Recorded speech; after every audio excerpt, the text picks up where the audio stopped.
Hey, all right.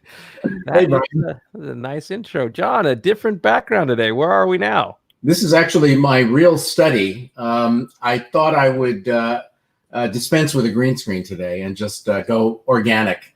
So this is actually what some people affectionately refer to as RL, otherwise known as real life. All right, all right. Well, hey, there we go. Some real life action today.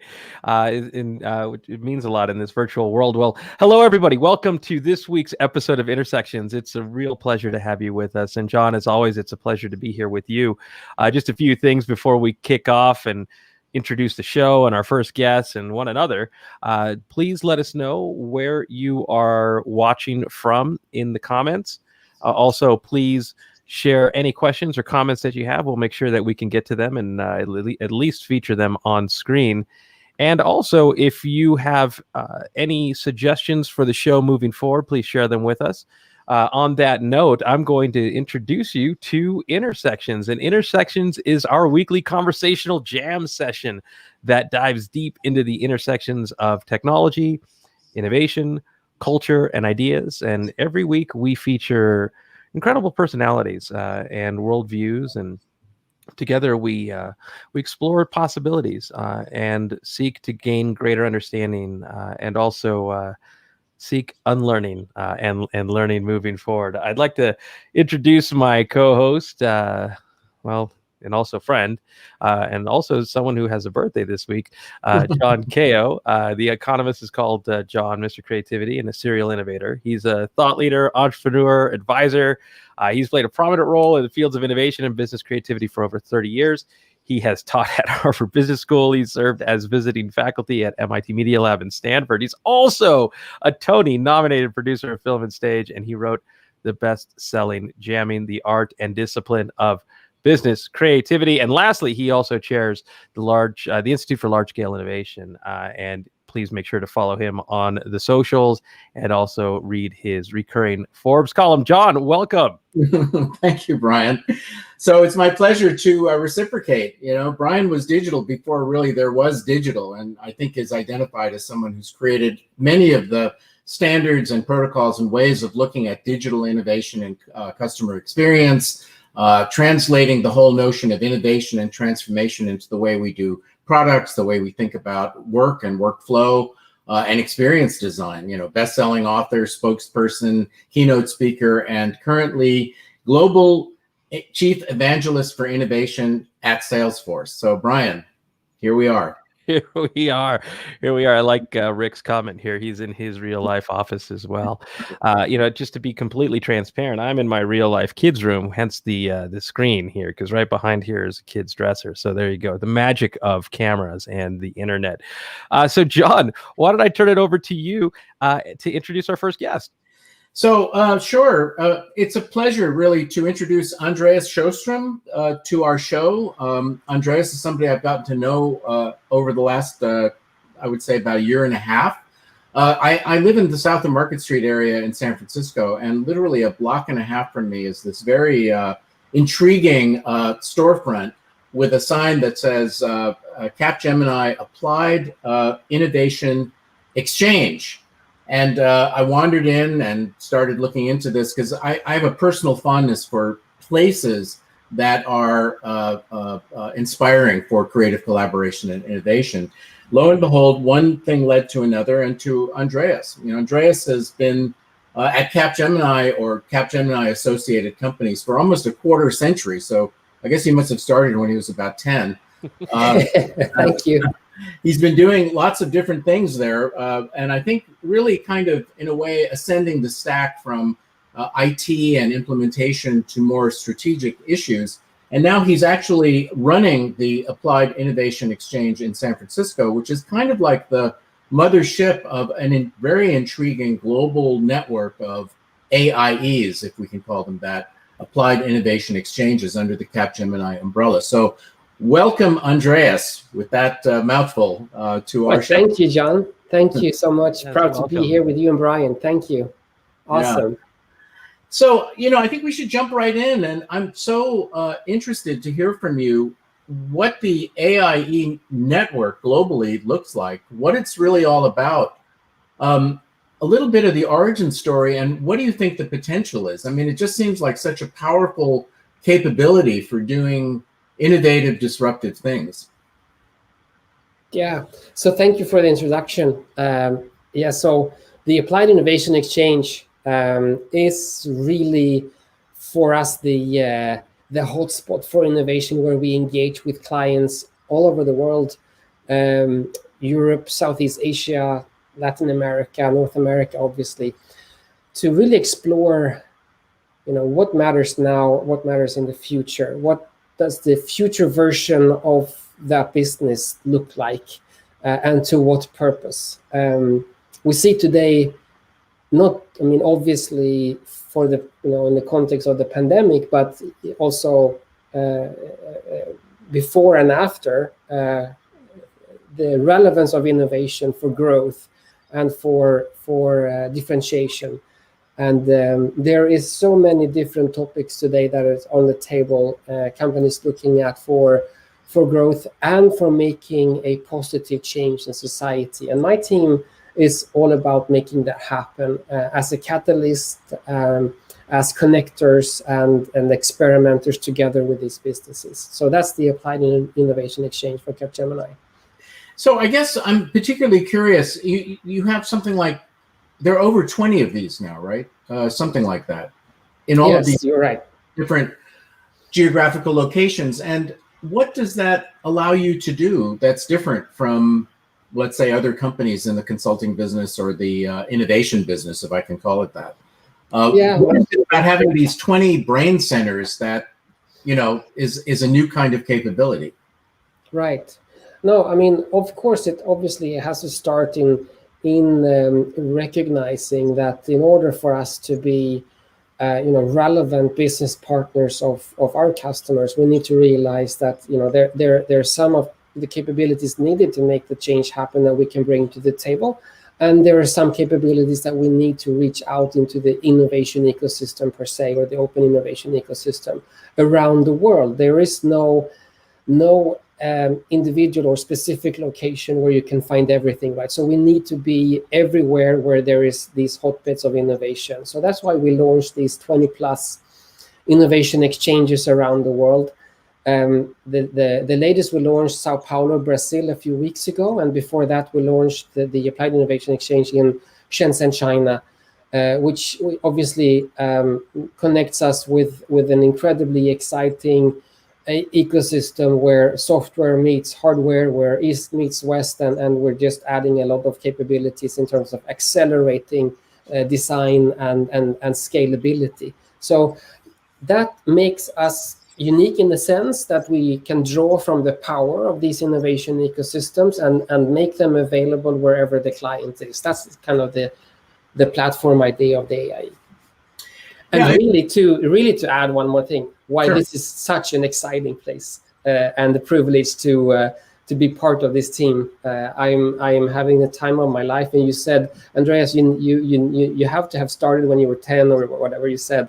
Actually, that's true. I started programming when I was 10, and I wrote an essay when I was 13 in school, and the essay was about happiness. That was the assignment, and I still have it.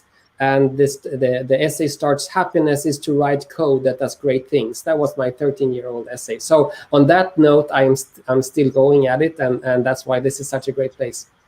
That's great. And, the power of purpose to really serve as the North Star for the business idea. And, I've always been attracted to the notion of the AIE as a force for good, because, when you think about the literature on wicked problems, you have to bring all of the divergent perspectives together. You have to use sophisticated facilitation techniques to ensure that a positive result emerges. And the place, the physical environment, becomes a container for that work, and also a way of accumulating the insights and the knowledge that are developed. So in a way, you could argue, as I have from time to time, that a physical space is almost like another medium for creative collaboration. And it's so exciting to hear about what you're doing with it. So I guess then part of the larger question also is there's so much going on in innovation out in the, let's call it the marketplace now, or the marketplace of ideas, and a lot of people are in the so-called innovation services business. Where do you see this all going? I mean, where do you see innovation as a category going over the next 5, 10, 15, 20 years? How technological could it be? What aspects of it might be surprising to us? And, what is it about the DNA of how you're approaching it that might, in a way, be different or distinguishable from, others? It's very easy to do a PR campaign and say, hey, we understand innovation and you should, work with us. But obviously, success has to go much deeper than that. Yeah. I think that if you take a step back and look at this proficiency, I think we haven't even started yet. We have barely scratched the surface. Innovation as a proficiency is in its childhood still, I think. It's maybe in its adolescence. I think when we look back on 2020, and you take the pandemic aside for a second, if you look back at this time, in 20 years from now, maybe 30 years from now, we will still see 2020 as we lived in the dark ages where nothing was connected. Innovation will take us to that place where everything is connected, where we have solved many of the hardest problems in the world that we need to commit ourselves to through innovation. So how do we get there? What does that mean for innovation? I think that it has less to do with technological proficiency or experimentation excellence. I think very soon, or we're there today even, the question about purpose and the question about good, the question about what really matters today is injected into innovation conversations, innovation culture, innovation leadership. Innovation is growing up today. That's what I'm seeing. Yeah, we know that adolescents are sometimes very difficult to manage, and it does seem like we're in this kind of turbulent watershed with regard to innovation, where there are so many countervailing opinions and methodologies, and there's just a lot of noise right now. Brian, you're half of this kind of innovation brain trust, or a third now that we've got Andreas on the screen. What are your thoughts for Andreas?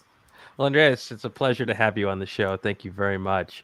I too started coding when I was young, 9 years old, and both started in BASIC and then eventually graduated to Fortran. which means if I ever want a job in government technology, I probably still have a shot. But still have it. Yeah. One of the things that you just brought up that totally changed my track of questions is the role that innovation plays in a society post-COVID. You and John are in San Francisco, arguably one of the leading technology hubs, innovation hubs in the world. Normally I'm based there, but right now I'm in Lake Tahoe. And I can't help but think that part of the allure and charm of San Francisco innovation is also part of, let's just say, some of the damage that we're seeing in society as a result of how this innovation has sort of played a role in society. And when you say damage, what do you mean? I just don't understand the pretext. For one example would be some social media's place in the world today, and so how it's in some ways been used as a tool to divide humanity, to sort of spread misinformation or disinformation, to get people to question science, and I do see that those same tools that have been used in this regard are also some of the same tools that we're going to need to fix society moving forward. But that also introduces us to the opportunity where maybe technology isn't the only innovation that we need to think about. There also needs to be innovation in mindsets, education. And I'd love to hear leadership in how we can accelerate not just recovery, but growth post-COVID. No, for sure. I think that's where I'm coming from also when I say that innovation is in its childhood or adolescence. It doesn't stand on its own. it has to be part of the fabric of change in society. That means values and ethics. That means engaging. I think many of the revolutions in society actually started in philosophy first, before it entered into art and culture, and then eventually came into implementations of technology.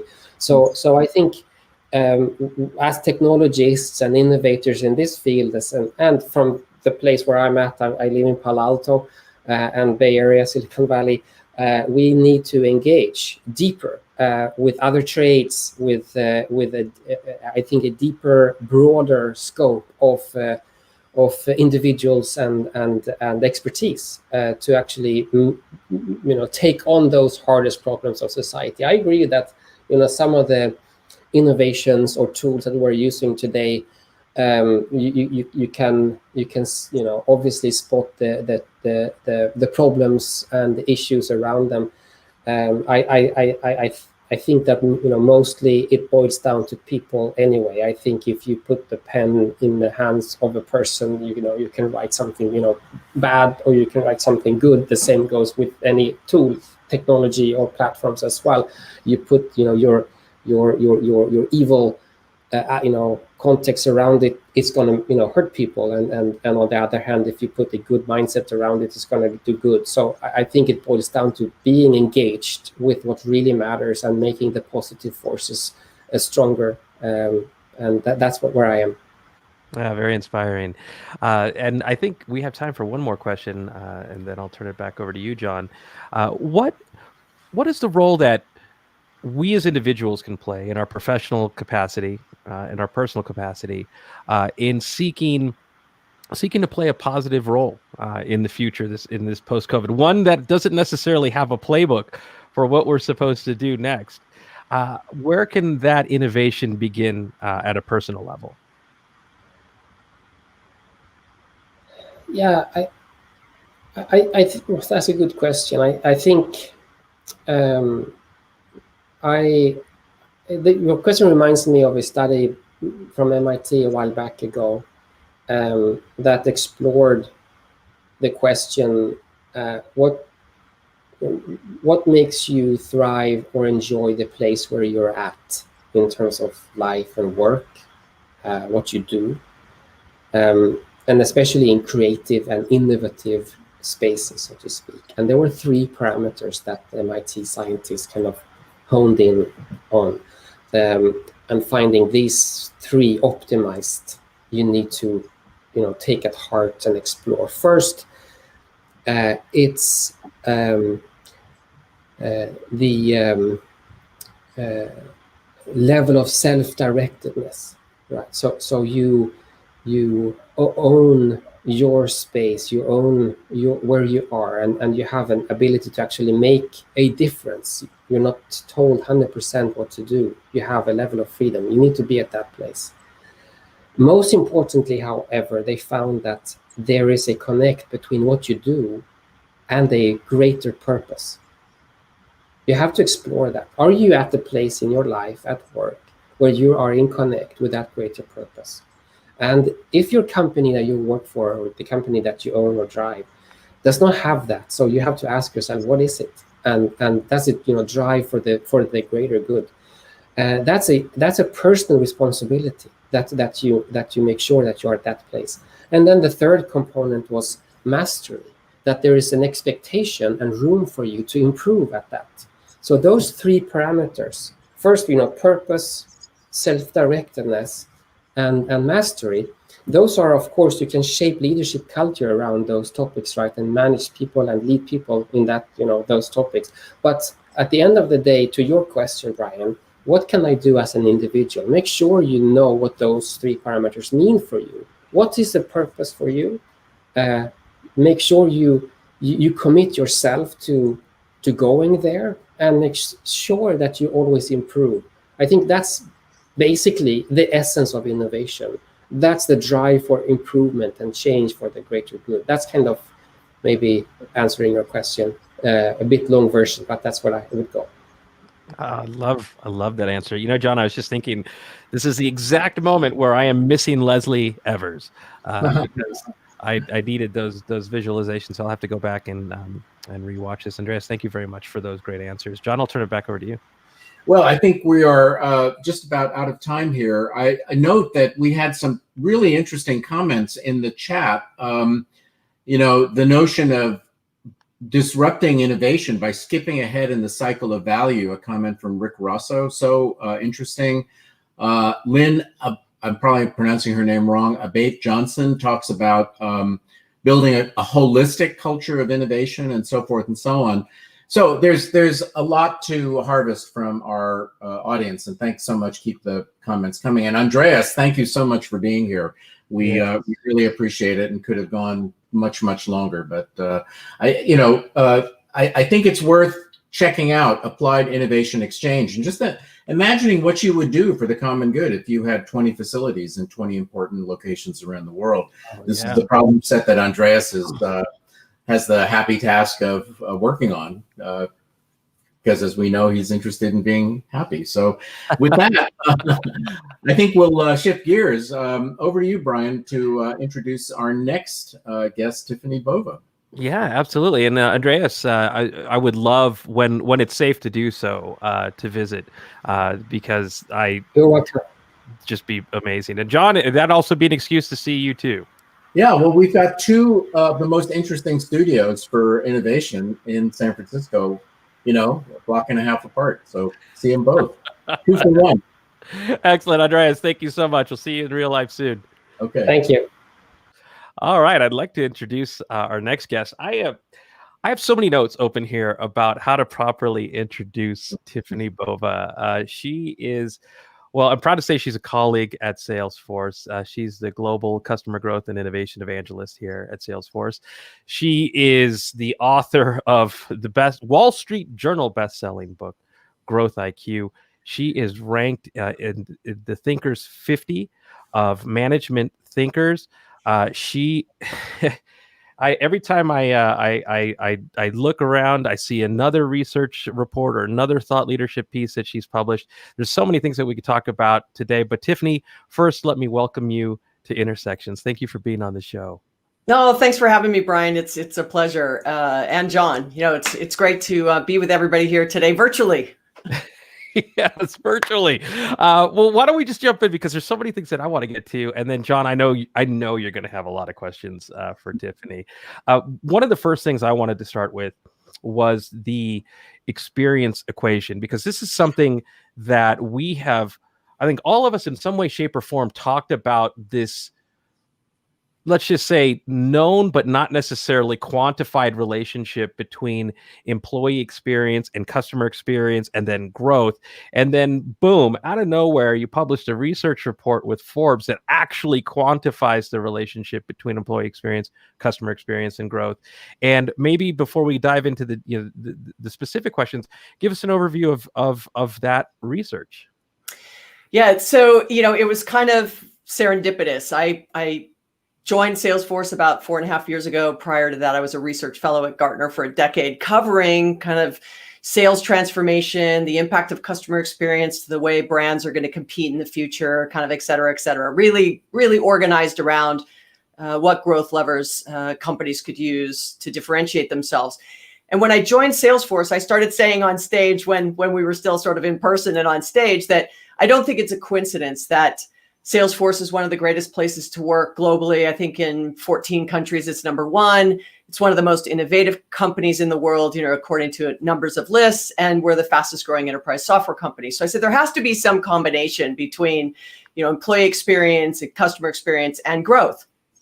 And so I went to our CMO, Stephanie Buscemi at Salesforce, and I said, hey, I've got this hypothesis. I'd love to prove it out. Now, make no mistake, I am not the first person to think that employee experience drives better growth or employee experience leads to greater customer experience. I, of course, was not the first to think of this, but I really wanted to quantify it from a pure growth perspective. So we did something a little unique. We went out and looked at results in Glassdoor, the customer service index, the net promoter scores, and the growth rates across the S&P. And we had to do publicly traded companies, obviously, for obvious reasons. But lo and behold, we were actually able to quantify it, that it was 1.8x. So for a $1 billion brand, it was a $40 million impact. So that had some real legs to it. But I think what was really interesting was everything around the leadership between those two groups, employee experience and customer experience. So it was great to have the hypothesis validated, but I think it unpacked so much more than we expected. Couldn't be more thrilled with what we found. Yeah, and I couldn't be more thrilled, because I promised that I would be writing about this, and there's just so many great things to start. You don't even know where to begin. One of the things that I'd love to hear is about that relationship between leadership and employee experience, and by that, we really start to open the door to conversations about culture, and that's one of the things that Salesforce is quite famous for, is its culture of Ohana, in addition to its culture of customer success and values and innovation, and inequality. How important is that relationship between leadership and culture, and what did you find in your research? Well, I think how I really tried to pose this was, we've had conversations about sales and marketing and customer service and breaking down the silos and how do we share information and data to deliver these more compelling experiences. And we often hear customer first. We often hear customer centricity. We often hear, and I've said it, right? Customers are the true north.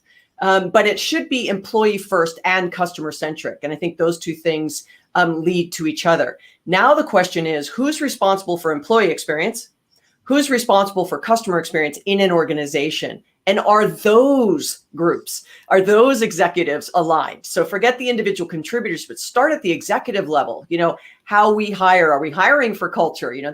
Are we giving the right tools and making decisions on the technology side from a CIO perspective, which I'm sure John will ask me about, right? And are we giving them the right tools? I mean, we had some research done by MuleSoft that the average enterprise has 900 applications and only 27% of them are integrated. Not a great employee experience, even with all the greatest, aspirations, really hard for an employee to deliver it. So we had executives who were responsible for employee experience feeling like the vision at the executive level was not supporting this. Then we had those on the customer experience side saying the same thing. But we also had the employee experience executives saying that people, the individual contributors, the culture wasn't allowing that to sort of come to fruition. So as long as you have a gap between those two groups, realizing that 1.8 becomes much, much harder. Now, Brian, you mentioned sort of that we've been talking about culture and employees and fun. And, I want to pay a little bit of homage to Tony Hsieh, who was the CEO of Zappos, and everything he did around delivering happiness, and really brought this to this generation of what the power of strong employee experience and customer experience can bring to a brand. And I think that now people, if you have the ability to show it has measurable revenue and P&L impact, they're going to be a little bit more focused on it. Yeah, rest in peace, Tony.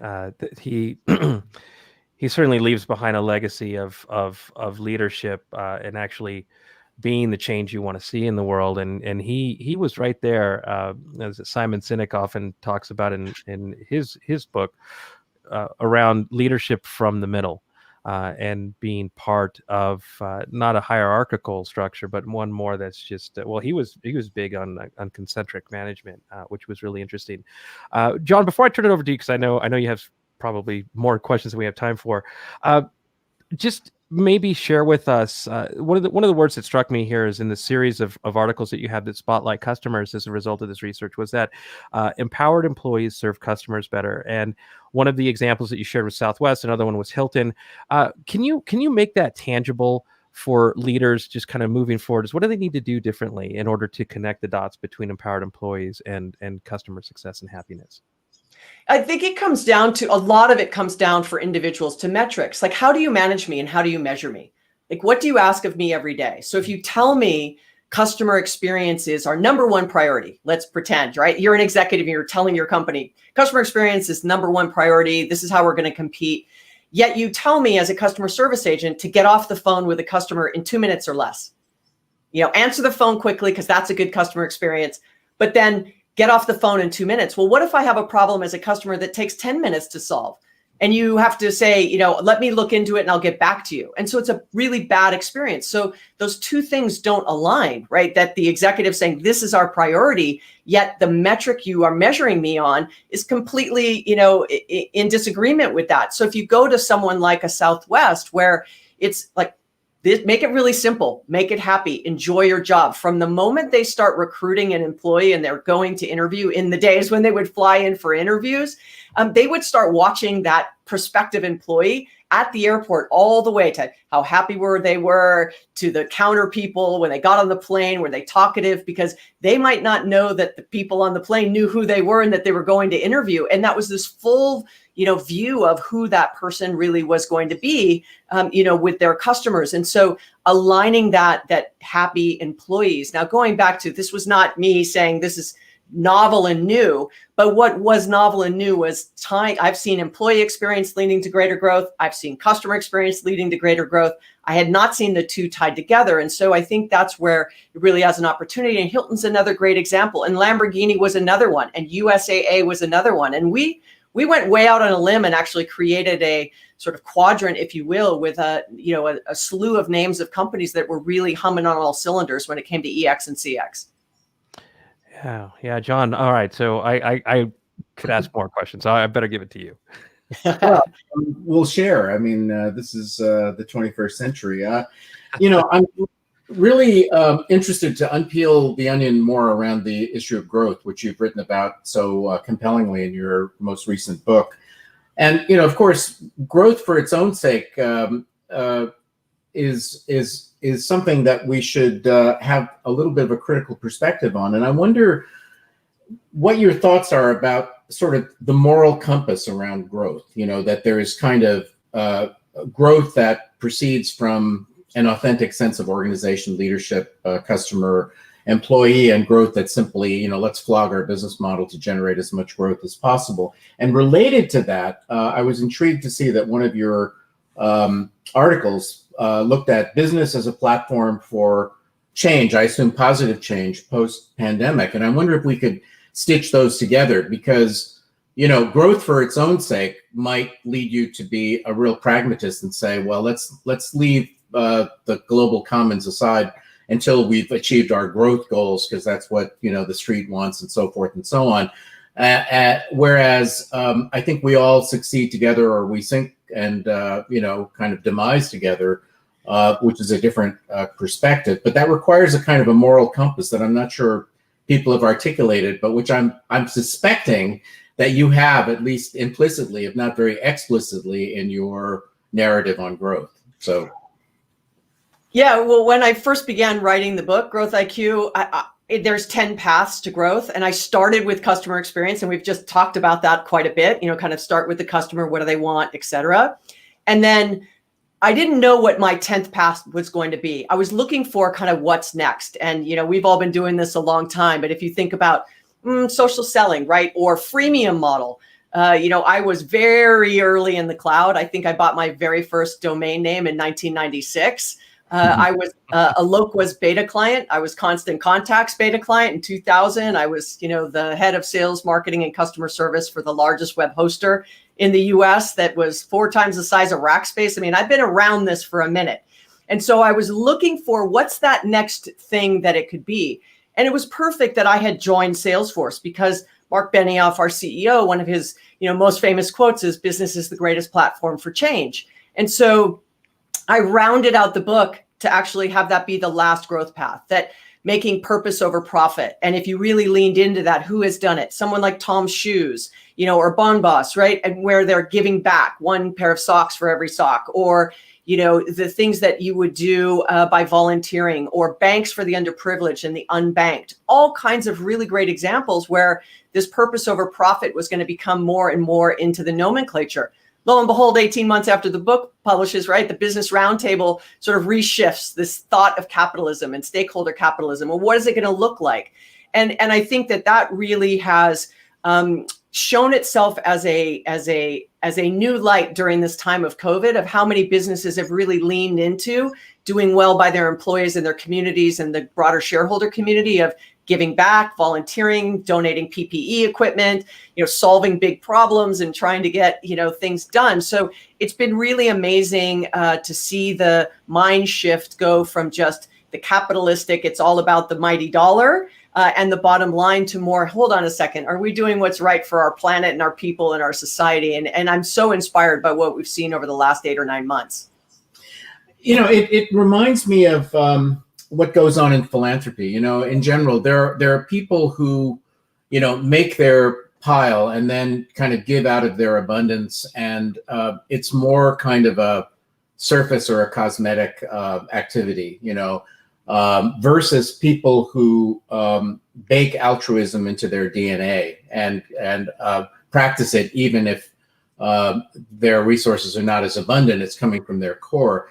And that's why I was curious about this notion of moral compass, because I think it's going to be a fashion statement to basically do things that are socially good and, give extra premium stuff, give premiums out and, show your engagement with community and so forth and so on. And I don't mean to, disparage those activities at all, but that to me is different from being in the command module and thrashing out how do we parse growth so that we have a business, but that we are also intimately engaged with issues of the common good, and so that our business is a genuine platform for significant change that's of strategic value to society as a whole, as opposed to a feel-good moment.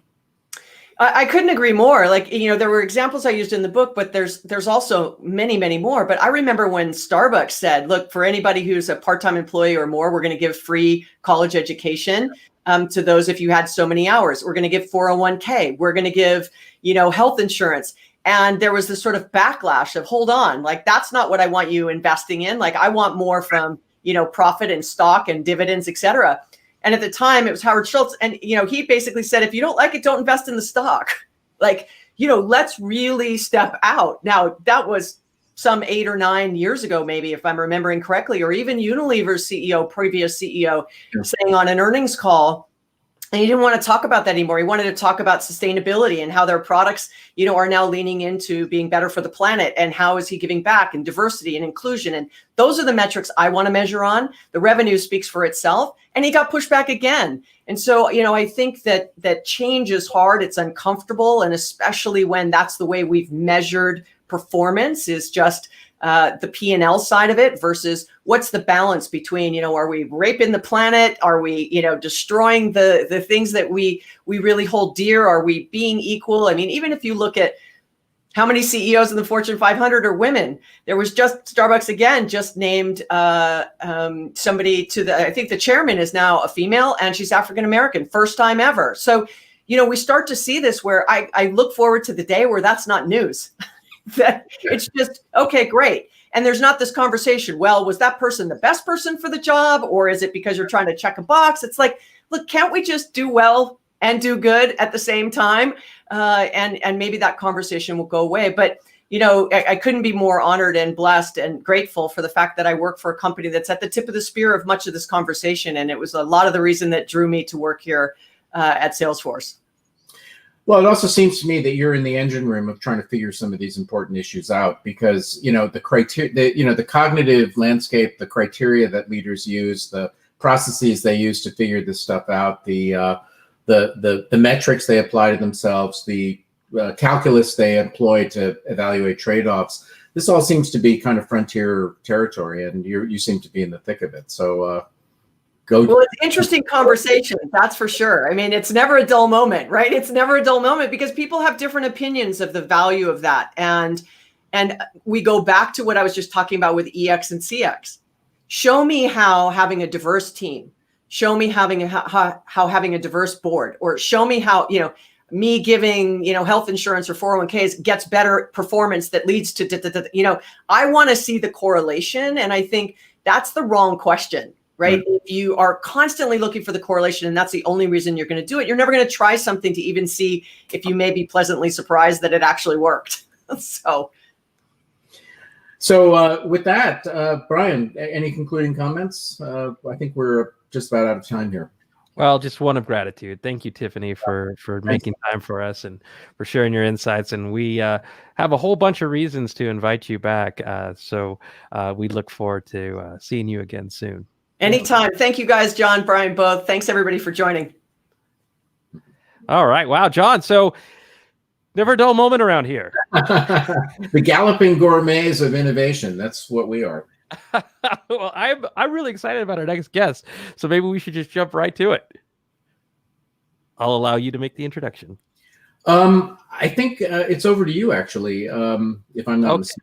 Yeah. All right. Well, let's bring on Barry Schwartz. Barry, I have so many different, like with Tiffany, so many different tabs of which to introduce you. I was just reading about you on TED, but you have focused quite a bit on psychology, and you're maybe the best thing to do would be to just say I'm a big fan, and Barry and I are part of a really cool group in Silicon Valley, but it's really a global society of really smart people and really smart authors, and so with that, Barry, why don't you say hello to the Intersections audience and share with us some of your latest work, and then we'll jump right in. Sure, great. I'm really honored to be with you. And the stuff I've been thinking about recently was prompted, of course, by the pandemic. I mean, everything we do is prompted by the pandemic these days. And what I've been thinking about is efficiency. We take it for granted that efficiency is good. And if efficiency is good, more efficiency is better. You know, I wrote a book about choice, and it's a parallel kind of logic. Choice is good. We all acknowledge that choice is good. Well, if some choice is good, then more choice must be better. And the whole point of the book was to show that that's not true. You can give people so many options, so much choice, that instead of being liberated, they're paralyzed. So the question I was asking myself is the same thing maybe true of efficiency? And why did I think this? Well, you know, when the pandemic hit, everyone was astonished at how ill-prepared all rich industrial democratic societies were, but especially the United States. The supply chain was broken. There was no storehouse of essential stuff. How could this have happened? And it occurred to me, I'm sure there are a lot of people who neglected to do things they should have done, but that aside, we have really embraced the idea that what it means to be productive is that you're efficient. Nothing is wasted. Every resource is applied to be money making. You know, the economists tell us that you can't improve people's lives by raising their salaries, because if you raise their salaries, you're going to have to raise prices in order to make that possible. And if every employer does that, then everybody's salary goes up, but everything you buy costs more, and you're just running in place on a treadmill. So the only real opportunity to improve standards of living is to become more efficient, to find cheaper ways to produce the same stuff, and then you can pay your employees more, and their standard of living is improving. So lean and mean, multitasking, same-day delivery, move fast and break things, no asset ever lying idle. This is the ideal. And that's fine as a model, as long as nothing ever goes wrong. The problem with a model like this is that it has no resilience. And what you sometimes need is friction. You need something that will slow the process down so that if unexpected things happen, you've got an opportunity to respond to those unexpected things. And it seems to me that the reason that the financial crisis was so catastrophic a decade ago was not simply that people were making dumb financial bets and putting, bad mortgages together so that they could sell them. It was really this lean and mean, streamlined financial environment, which made it so that once something started to go wrong, everything went wrong and there was no backstop. We made it so easy to give loans because you package the loans and sell them that we didn't bother checking on whether people were credit worthy. And think about how efficient that was. You could fire a whole slew of loan officers who would look at your balance sheet to see whether you could defend getting such a loan. Didn't matter if you defaulted.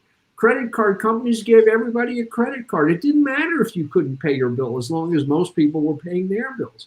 And so it's okay for a few things like this to happen, but when they all happen and there's nothing to slow us down, the skids are greased for catastrophe. So my view is that that's why the financial crisis was a crisis instead of a blip. And that's why the pandemic, one reason why the pandemic has been so catastrophic. We just took it for granted that everything was safe, secure, and predictable, and we didn't have to waste any resources on insurance against uncertain futures. And then uncertain future came and we got smacked in the face by it. And so just as with choice, the argument I now make is that efficiency is good, but there can be too much of a good thing. And what we want is to introduce enough friction into the system that it slows us down and forces us to think about almost unimaginable futures and ask whether we'll be prepared for them should they arise. So that's what I've been thinking about lately. Wow, Barry. John, I know you have a bunch of questions on this, but before I turn it over to you, I have one thing I'd like to ask you about, Barry, because these are interesting and unprecedented times to use overused language, but that I can't think of a better description for them. And coming into this, your paradox of choice and how it sort of paralyzed us. And now this exploration around efficiencies and the relationship with friction, it has me thinking about, we're in a world with COVID, and economists feel like we're going to be in this position even post-COVID for a good several years before we even start to see any semblance of true recovery. And I wonder, what is it that we need to be prepared for as leaders? So let's say business leaders, let's say politicians and government leaders, at a time when we aren't seeing those efficiencies, let's just say strategic efficiencies introduced across the board, but we are seeing the paradox of choice actually starting to compound more because of the access to more and more information, living now more and more with one of these in lockdown. How do we start to change the investments that we're making in our world to make for a better post-COVID recovery? And I know that's a softball question, Barry. So okay. So here's the way I think about it. In the book about choice, I made a distinction between aiming to get the best, maximizing, and aiming to get good enough. And what we're all taught is that rational people are always trying to maximize utility, maximize return on investment, that you're selling yourself short if you, quote, settle for good enough. I think this is really a mistake. I don't think we should be trying to maximize. I think in general, what we need to be doing is asking, what would be good enough? What would be a good enough result? What would be a good enough level of profit? What's a good enough standard of living? What's a good enough amount of money to have so that when I retire, I can live life in retirement? That's kind of the life I want to live. And then ask ourselves, which strategy will get me that good enough result under the widest set of future circumstances? So the focus should be less on getting the most we can and more on getting enough with strategies that are robust to radically uncertain futures. And it seems to me that's not what shareholders demand of us. So if it takes an iron, to talk a little bit to echo your last conversation, it takes a certain amount of resistance to pressure from shareholders to say, I am not interested in maximizing ROI. I am interested in producing satisfactory ROI that will persist even when unpredictable, uncertain futures smack me in the face. And if you don't want to buy stock, fine. There are lots and lots of things for you to buy stock in. Buy stock in them instead of buying stock in me. So it takes a lot of strength of will, I think, to resist all the external pressure that says this is not the way companies are supposed to be run. Robustness to uncertainty should not be the hallmark. Maximizing return on investment should be the hallmark. And I think this is really mistaken. But it's going against the grain to insist to potential investors that all you want to do is produce a good enough return and take out insurance in every way you can against uncertain futures. And sometimes this will have spillover effects outside the company. Like if we had adequate storage supplies of the PPE that we so desperately needed, it wouldn't simply have benefited the companies that manufacture that stuff. It would have benefited society. It would have benefited healthcare workers. It would have benefited the rest of us. It wouldn't have had to rip up our jeans and turn them into masks in the early days of the pandemic, right? So it has positive externalities to behave in this way. And if every enterprise behaved in this way, you wouldn't look so weird to be going through life trying to get good enough results that were robust against uncertainty, because that's what everybody would be doing. Oh, well, John, before I turn it over to you, Barry, I'm just going to give you a virtual high five. I really love that response. John, over to you. Well, Barry, there's so much we could talk about. I'm really intrigued by your notion of friction, and I wanted to try out a couple of ideas on you and see what you thought. One is that, in a way, it's the role of leadership to introduce an antidote to efficiency, because efficiency, by your definition, seems to be almost synonymous with a self-contained and brittle system that just worships the god of maximization of output for the minimum of effort. But leaders, like I wrote an article about what the leadership deficiencies were in dealing with the pandemic. And, there were opportunities to source PPE. There were opportunities to institute contact tracing and many other things earlier on, but our leaders didn't do that. And conversely, in well-run places, leaders were able to mitigate against the pandemic and make efficiency, kind of part of the existing equation. So it seems to me that leadership, kind of has its foot on the brake and the accelerator to mitigate efficiency. But the bigger thing I wanted to say to you is that in some respects, your model of efficiency is why many organizations can't innovate, because at most they look at innovation as investment and improvement of an existing formula to make it better, to make it even more efficient. And innovation, in the way that I would define it, and I think Brian would define it, is inherently inefficient. Creativity is inherently inefficient. It's about making messes. It's about being an insurgent and throwing things against the wall and seeing if they stick. And so, this notion that disruptive innovation as a mechanism within society or within organizations is a way of generating the kind of friction that leads to new pathways, because an efficient system by definition won't innovate in a disruptive way. It won't change the pattern, can't define a new pathway. So I'm trying to link your very important thinking to those elements, leadership and, sort of the nature of innovation, and see what you think about that. Well, I completely agree with you about leadership. That's what I meant a few minutes ago when I talked about how it takes an iron will to resist the pressure that's imposed upon you from outside to get ever more efficient in the service of ever better return on investment. Mm-hmm. So you need to have a different vision, and you need to be like, Howard Schultz apparently was, and, give people a finger and say, if you don't want to invest with me, don't invest with me. And I think the Google people, that wasn't in the service of efficiency or not in those days, But when Google started, when they went public, I think they made it quite clear that buying shares was a privilege. And you could certainly, hop on the train and ride along with us, but not if you thought you were going to be telling us what to do, right?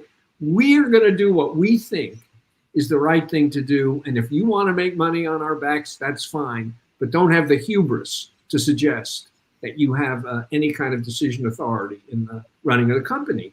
That's not how IPOs normally work. They broke the mold. So I do think that leadership can re-steer the ship, but it takes a lot of resolve because everything around us is yelling in a different way. So I agree with you there. With respect to creativity, I think that you have to be willing to run organizations where people have time and permission to make mistakes. Now, I'm not a big fan of disruptive as good. Disruptive is disruptive. And most of the time, I think disruptions are bad.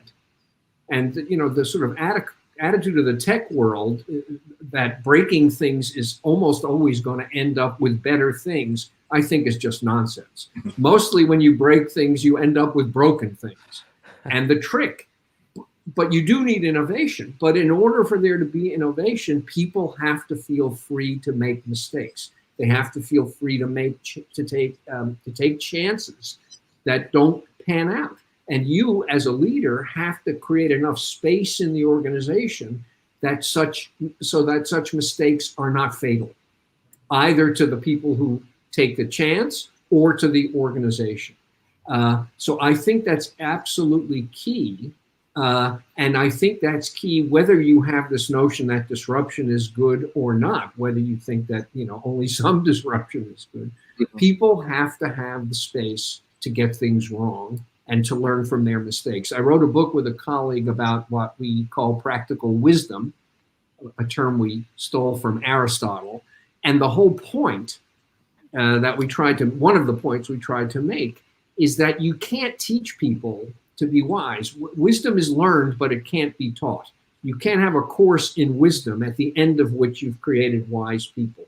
The way you become wise is you try and you fail and you learn from the mistakes and you get a little closer to right the next time, and you fail again and you try again and you get a little closer to right the next time. Right. In an environment where returns are measured, by the month, by the week, by the hour, there's no room for mistakes. And the result is, mediocrity rather than excellence and no innovation at all. So I agree with you. And I do think that this is another manifestation, potentially, of what it means to have friction. And let me just say one other thing that's not related to business at all. There's a psychologist at Stanford named Jennifer Eberhardt who has studied implicit bias, which we're all very eager to try to root out of our organizations. Her focus is on racial bias, but it could be gender bias, doesn't matter. And the point that she makes is that these implicit biases are automatic associations, and teaching people not to have them is close to impossible. Mm-hmm. They're so baked in that until you transform society, we're going to have them. The trick is to teach people not to act on them. Mm. And the way you do that is to teach people to slow down. You don't act on your first impulse. You wait. Don't just do something, sit there. In other words, introduce a little bit of friction into the decision making, and you can overcome the automatic bias that we all have and be more reflective. Takes a little longer to make the decision, but it's a decision that is likely to correct for some of these biases that we all carry around with us. So it would be nice if we could somehow eliminate these automatic implicit biases. But as I say, that's going to take a massive social transformation. What we can do tomorrow, and she has shown that it works with, say, the Oakland police force and the racial bias that many of the Oakland cops have, is you get them to slow down.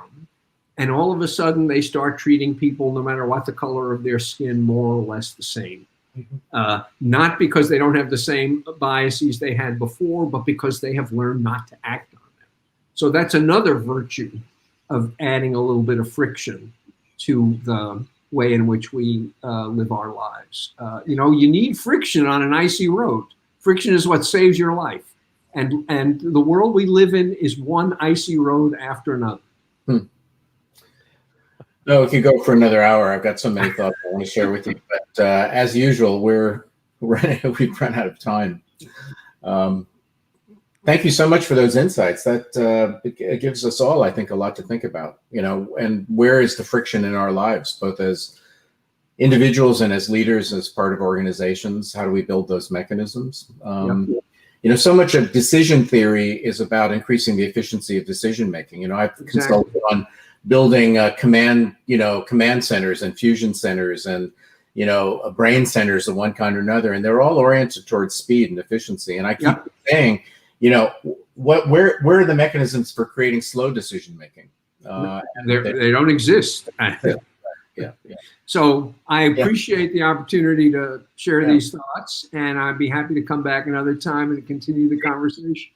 Barry, we'd love it. We'd love it. And thank you, not just for your time today, but thank you for your work. Thanks. It's just been so inspiring and so helpful. Barry, until next time, happy holidays. You too. Bye-bye. Well, John. Wow. Another boring episode. Another movable feast here. I am just so inspired by our guests. Barry just really left us at a wonderful place. I am thinking so much about things to try as a result of his insights, and then each of our guests. So, John, it's an absolute pleasure. We're out of time again, but look forward to seeing you next week and next week's guests. In the meantime, everyone, please take a look at intersectionslive.com. That's our new home for previous episodes. Follow us on social media, and then also make sure that you do subscribe to our newsletter. We are going to be entering 2021 with a much more efficient, to use the word from Barry, presence and scale, so that we can connect in between these episodes. John, thank you as always for your great questions and for your friendship and being part of this show. Indeed. Thank you, Brian. And everybody out there, slow down. Yeah, slow down. Slow down. All right. Well, then, John, send us off with a riff.